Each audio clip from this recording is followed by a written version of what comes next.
Lois et John McCulloch étaient un couple de grands-parents vivant une vie tranquille en Angleterre. Malheureusement, le pire va leur arriver alors qu'ils se pensaient tranquilles dans leur maison. Cette affaire va d'ailleurs choquer et horrifier les détectives les plus expérimentés de la police. Pour tout savoir sur la triste et mystérieuse histoire de Lois et John McCulloch, lançons-nous maintenant dans la vidéo.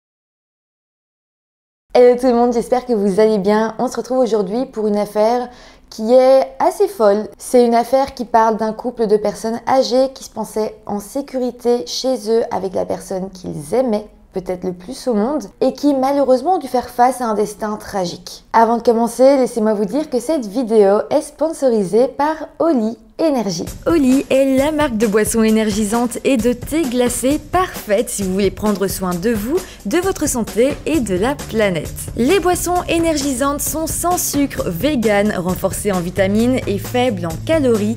De plus, elles contiennent des arômes et colorants naturels. Ce que je trouve également génial, c'est que pour sa gamme énergie, Oli utilise une caféine cristallisée qui a un effet à plus long terme et nous évite donc le petit coup de fatigue post-caféine. Une autre chose qui va vous convaincre sans hésiter d'adopter Oli est leur engagement pour une planète plus propre. Un pot de Oli remplace 50 canettes. Mais laissez-moi aussi vous parler de leur gamme de thé. Là aussi, il s'agit de poudre, ce qui vous permet de vous faire un délicieux thé glacé en quelques secondes. Vous pouvez donc prendre vos petits sachets partout où vous allez et avoir un thé glacé super facilement. À nouveau, Oli vous propose plein de goûts différents et des thés riches en vitamines et antioxydants. Si vous êtes indécis, n'hésitez pas à commander leur pack découverte et si vous commandez leur starter pack, vous aurez en plus une jolie gourde en verre comme la mienne. N'hésitez pas à aller faire un tour sur le site en barre de description et profitez dès maintenant de 5 € de réduction sur votre première commande avec le code Phenixia5 et avec le code Phenixia, vous aurez également 10% de réduction sur toutes les autres commandes. Aussi, les boissons sont livrables absolument partout dans le monde. Donc voilà, comme d'habitude, vous commencez à le savoir, tout se passe en barre de description. Si vous êtes intéressé par les produits, n'hésitez pas à aller y faire un tour. Mis à part ça, je vous rappelle quand même de vous abonner à ma chaîne YouTube si ce n'est pas encore fait. Vous pouvez aussi vous abonner à mon compte Instagram pour suivre ma petite vie au quotidien et même pour qu'on puisse faire connaissance et parler un petit peu plus.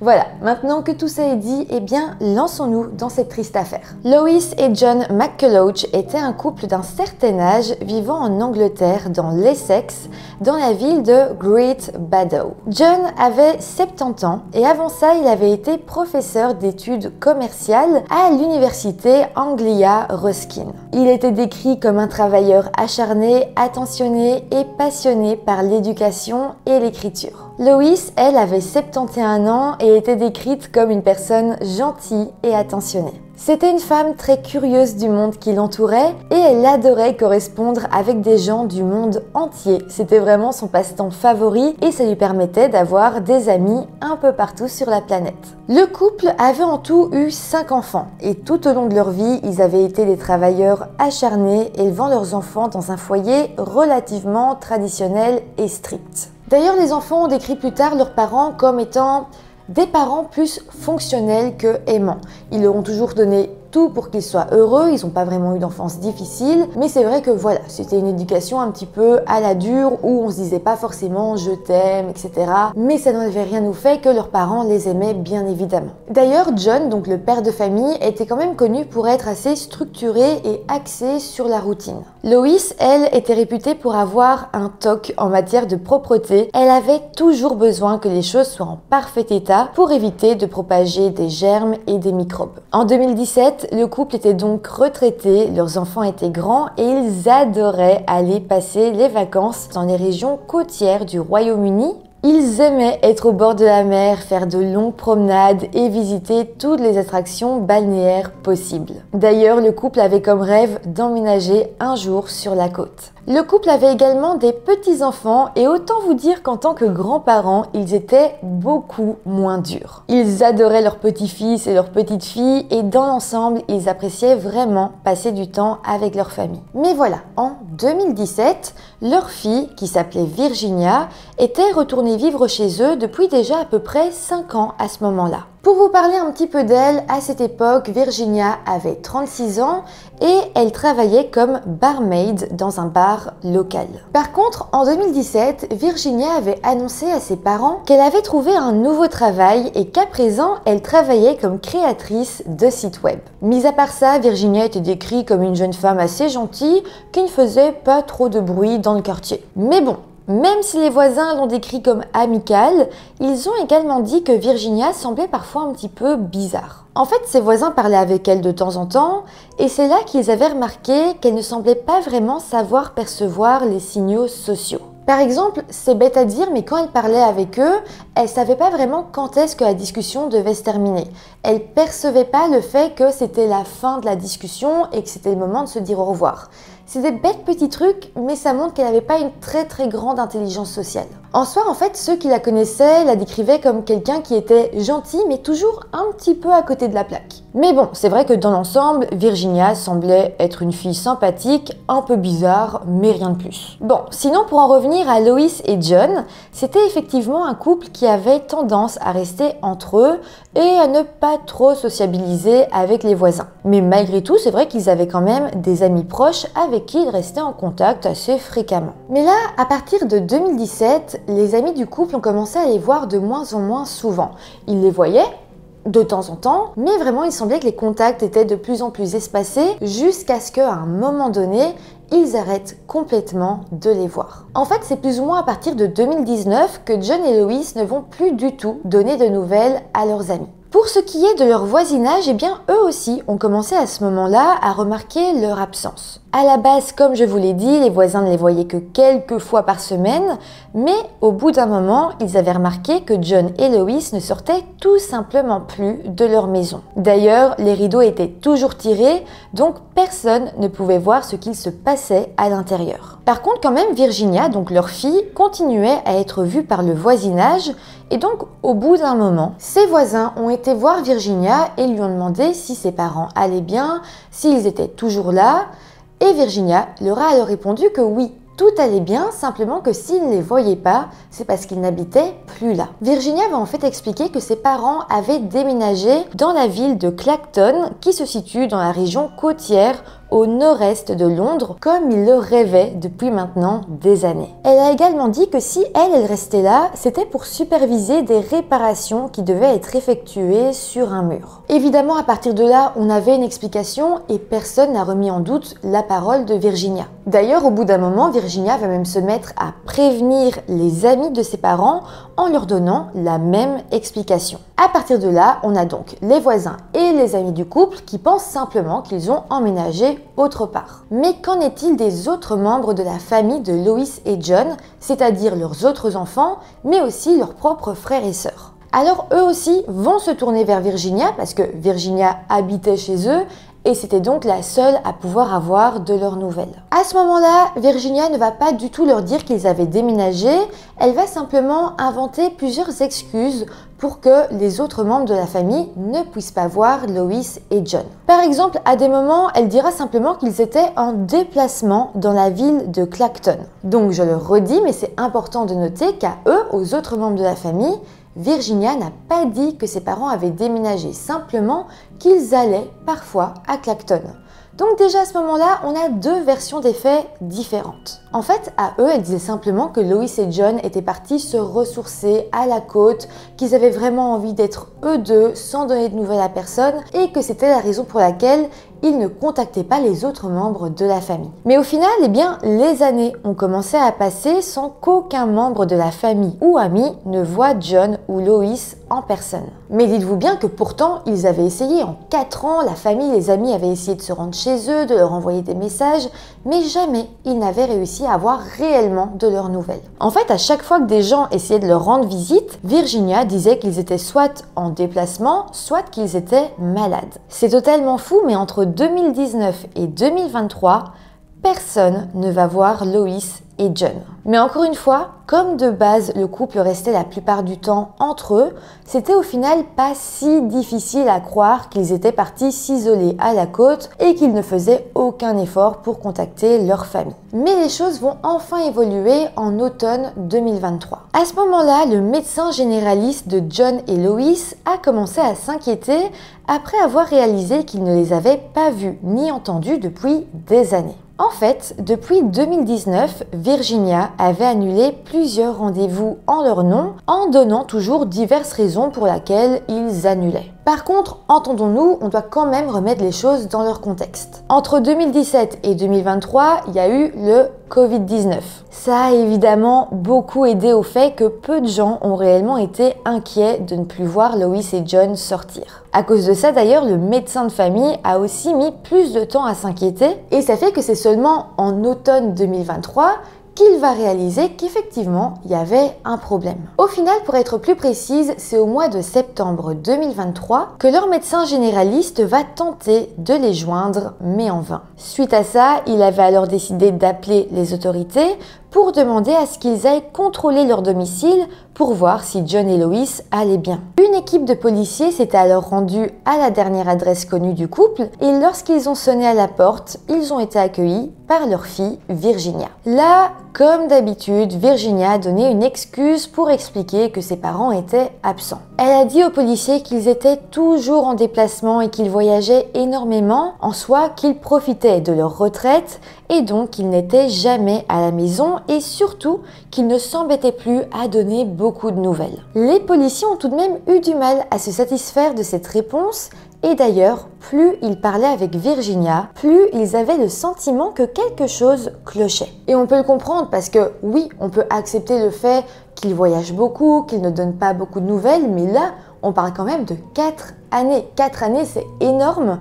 Et donc ça paraît trop bizarre que pendant toutes ces années-là, le couple n'a décidé de prévenir personne. Suite à ça, les autorités ont alors décidé d'enquêter un petit peu plus sur cette affaire. Les policiers vont alors vite comprendre que Lois et John n'avaient vraiment donné aucune nouvelle à aucun de leurs enfants ou petits-enfants, mis à part Virginia qui semblait être la seule à avoir eu des informations sur eux. Ça aussi c'était vraiment étrange et les enquêteurs se demandaient pourquoi Virginia était la seule à avoir ces informations. Là, les enquêteurs ont alors commencé à se dire que peut-être Virginia avait quelque chose à cacher. Ils ont alors réussi à obtenir un mandat de perquisition pour aller fouiller la maison du couple. Une équipe de police s'est alors rendue sur place, ils ont défoncé la porte et ont menotté Virginia parce que clairement ils avaient de gros doutes sur elle et la suspectaient d'avoir fait du mal à ses parents. D'ailleurs, dès que Virginia sera menottée, avant même que les policiers ne fouillent la maison,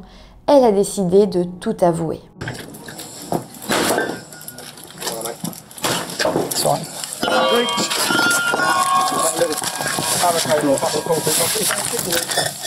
No one in here at the moment. Hold on. The police. Got it. Stay where you are. Stay where you are. Show me. Stay where you are. Show your hands. You here? Jenny. Yep. Jenny. Yeah. Oh. Just so I can tell you something about what's in there. Yeah. And the only reason I said I need to tell you something about what's upstairs on the top floor as well. It's fine. Yeah. Okay. My dad's body's in there. Right. Okay. Yep. Okay. Obviously, I'll Where about say, your mum? A little bit more complicated. Okay. Can I? That's why I said, can I go upstairs and show you? Right, can you explain it to us, please? Because we're trying to preserve this. It's now going to be a scene, so we need to preserve this the best we can. So I don't want you have you walking up there, all right? Because that's for your well-being as well as ours. Oh no! Up. Okay. So where will we find your mum? Where will we find your mum? Okay, so upstairs there are about 5 wardrobes. Yep. It's behind the bed, at the back, next to the sink. That's the second one. Donc là, ce que Virginia va confier aux policiers, c'est que oui, elle avait bel et bien assassiné ses parents et qu'elle avait gardé leur corps dans la maison depuis 2019. Ensuite, elle a dit aux policiers qu'elle allait les amener jusqu'au corps de sa maman et de son papa. Alors tout d'abord, elle va se diriger vers le bureau de son père parce que c'est là que le corps de John se trouvait. Elle avait mis son corps dans un sac de couchage et elle l'avait entouré d'une sorte de petit mausolée fait maison, comme pour lui faire une tombe ou lui rendre hommage. Ensuite, Virginia avait emmené la police à l'étage de la maison et leur avait montré le corps de Lois, sa mère, qu'elle avait elle aussi enveloppé dans un sac de couchage et caché dans une armoire. Mais là, dites-vous bien qu'à ce stade, le corps de Lois et de John était tellement décomposé qu'il ne pouvait être identifié que grâce à des dossiers dentaires. En tout cas, à partir de là, Virginia va donc être emmenée au commissariat de police et a été accusée du meurtre de ses parents. Ensuite, elle a été emmenée en salle d'interrogatoire. Tout d'abord, Virginia a affirmé que sa mère était une femme violente, que jusqu'à l'âge de ses 13 ans, elle lui avait crié dessus à longueur de temps, elle l'avait maltraitée et l'avait giflé un nombre incalculable de fois. Là, je fais une parenthèse pour vous dire qu'évidemment, la police a essayé de vérifier ces dires en interrogeant les autres enfants de Lois et John. Les frères et sœurs de Virginia vont alors confirmer qu'effectivement, ils avaient grandi dans un foyer strict. Par contre, ils ont tous nié le fait que leur mère avait pu être physiquement violente avec eux. De plus, ils ont vraiment tenu à préciser qu'ils avaient grandi dans un foyer aimant, bien qu'effectivement, comme je vous l'ai dit en début de vidéo, leurs parents avaient une éducation assez traditionnelle. Mais malgré tout, Lois et John avaient vraiment tout fait pour leur donner la meilleure éducation et la meilleure vie possible. En plus de ça, chacun de leurs enfants sera extrêmement catégorique sur le fait que jamais ils n'avaient été battus par leurs parents. En soi, Virginia avait donc l'air d'énormément exagérer la situation et de faire passer sa mère pour quelqu'un qu'elle n'était pas. Mais pour en revenir à son interrogatoire, elle va finalement expliquer que de base, elle n'avait pas du tout prévu de tuer ses deux parents. En fait, bizarrement, elle va confier aux enquêteurs que tout d'abord, elle avait eu comme but de tuer son père. À ce moment-là, elle dira qu'elle n'avait pas encore eu l'idée en tête de tuer sa mère. Son but était simplement de s'en prendre à John. Et donc, suite à ça, au mois de juin 2019, elle était alors passée à l'acte et avait empoisonné son père. Mais elle dira qu'ensuite, elle avait eu peur que sa mère découvre ce qu'elle avait fait à son père et donc qu'elle l'avait elle aussi tué. Elle va alors préciser qu'elle avait assassiné sa mère en la frappant avec un marteau et détail vraiment glaçant, Virginia avait précisé que le bruit que les coups de marteau provoquaient lui faisait penser à quelqu'un qui jouait mal du xylophone. Alors que je le précise bien, mais en disant ça, elle parlait du bruit que faisait le marteau quand il brisait les os de sa mère. Bon, après ça, Virginia continuera son récit et expliquera qu'après les meurtres, elle s'était rendue au centre commercial local de la ville de Chelmsford et elle avait acheté là-bas des gants en plastique et des sacs de couchage avec la carte bancaire de son père. Évidemment, ces achats lui avaient ensuite servi à manipuler le corps de ses parents et à les placer dans des sacs de couchage. Bon, là, ok. Avec ces aveux, on avait donc une idée de la violence des faits. Mais là, ce qui était beaucoup plus difficile à comprendre, c'est pourquoi Virginia s'en était prise à ses parents. Ce qui est assez dingue ici, c'est qu'en interrogatoire, Virginia semblait assez honnête sur la façon dont elle les avait tués. Par contre, elle avait plus de mal à expliquer pourquoi est-ce qu'elle l'avait fait. Les forces de l'ordre vont alors mener leur petite enquête et vont trouver plusieurs éléments de réponse. Déjà, rappelez-vous, je vous avais dit que depuis quelques années déjà, Lois, la mère de famille, avait comme passe-temps principal de correspondre avec des gens un petit peu partout sur la planète. La police avait alors retrouvé quelques-unes de ces lettres et dans l'une d'elles, Lois confiait à son correspondant qu'elle était un petit peu préoccupée. En fait, elle dira avoir remarqué des transactions bancaires frauduleuses sur son compte en banque. Alors, elle ne savait pas du tout d'où ça venait, par contre, ça avait pas mal stressé le couple. La police va alors essayer de comprendre qui était à l'origine de cette escroquerie et ils vont remonter jusqu'à leur fille Virginia.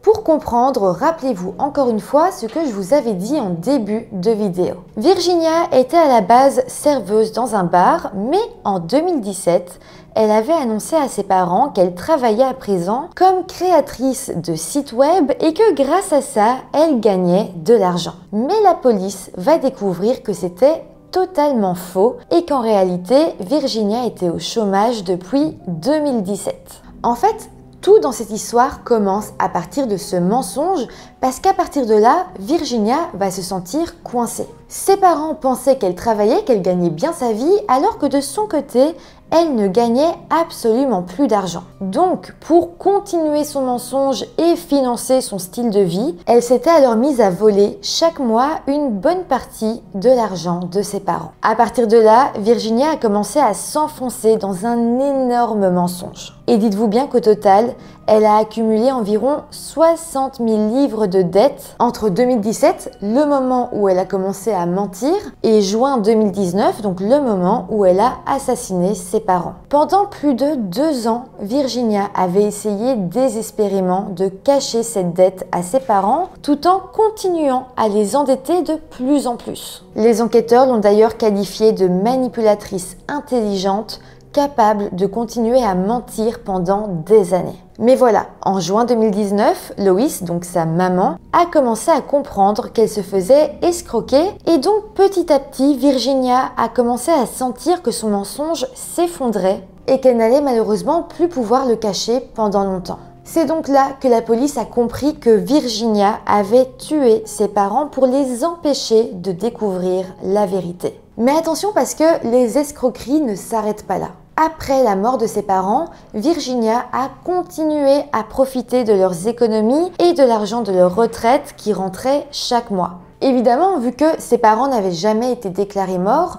l'argent des retraites rentrait chaque mois et bénéficiait donc à Virginia. Donc au total, pendant les 4 années qui ont suivi la mort de ses parents, de 2019 à 2023, Virginia a dépensé 150 000 livres sterling.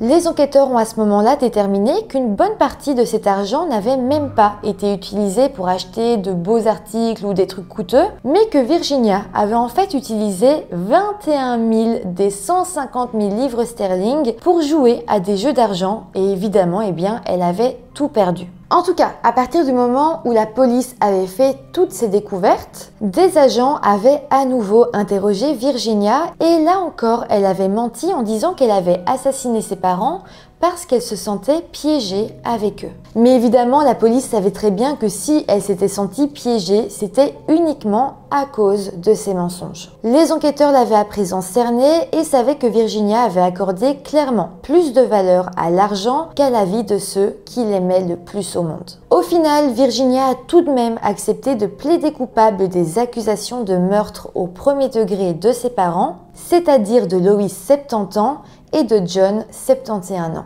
Et puis, lors de l'audience de détermination de la peine, des amis et des membres de la famille ont expliqué à quel point ces meurtres les avaient affectés. D'ailleurs, le frère de Lois a dit devant toute la cour que sa nièce était très dangereuse et que ce qui s'était passé avait sapé sa foi en l'humanité. Suite à ça, le juge a alors condamné Virginia à la prison à vie avec une possibilité de libération conditionnelle au bout de minimum 36 ans de détention. Après avoir prononcé la peine, le juge a alors dit « Vos parents avaient le droit de se sentir en sécurité dans leur propre lit et dans leur propre maison.